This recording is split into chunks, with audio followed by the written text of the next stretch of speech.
Tunay bang kapanalig na natin sila, Flamara?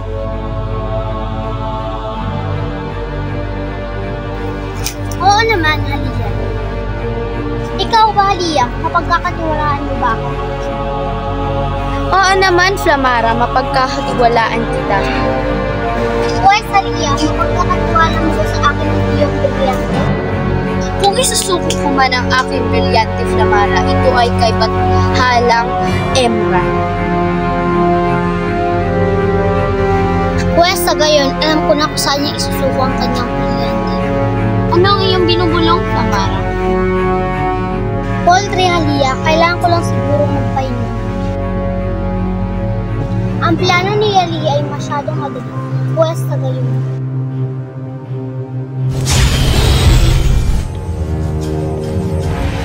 Isinasamo ko ang brilyante ng apoy na gayain ang wangis ni Emra.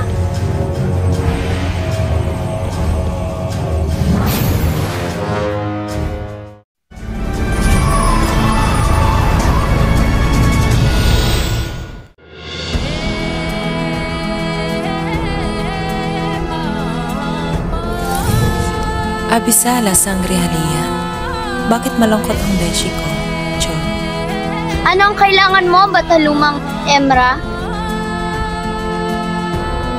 Kailangan ko ng brilyanting hawak mo, Halia.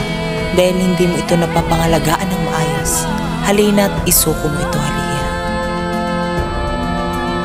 Aking isinusuko ang aking brilyante, Bathalang Emra.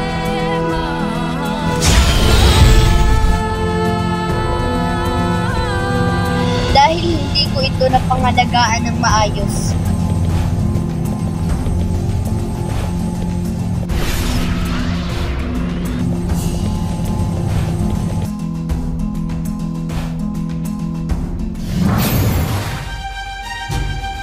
Flamara?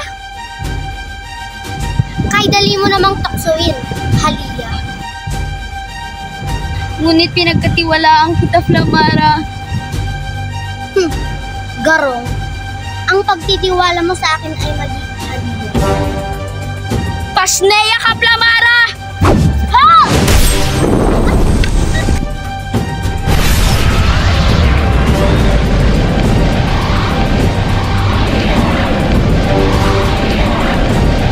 Bakit mo ito ginawa sa akin, Flamara?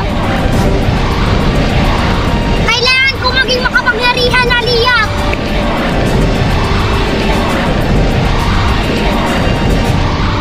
Kailangan ko lang tapusin ang iyong buhay. Sa natitira kong kapangyarihan, gawin akong Pasneya.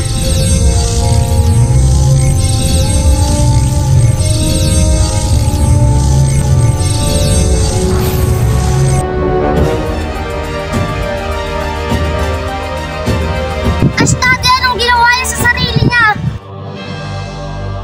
Pues, wala kang ding magagawa sa pagiging Pasneya mo, Halia.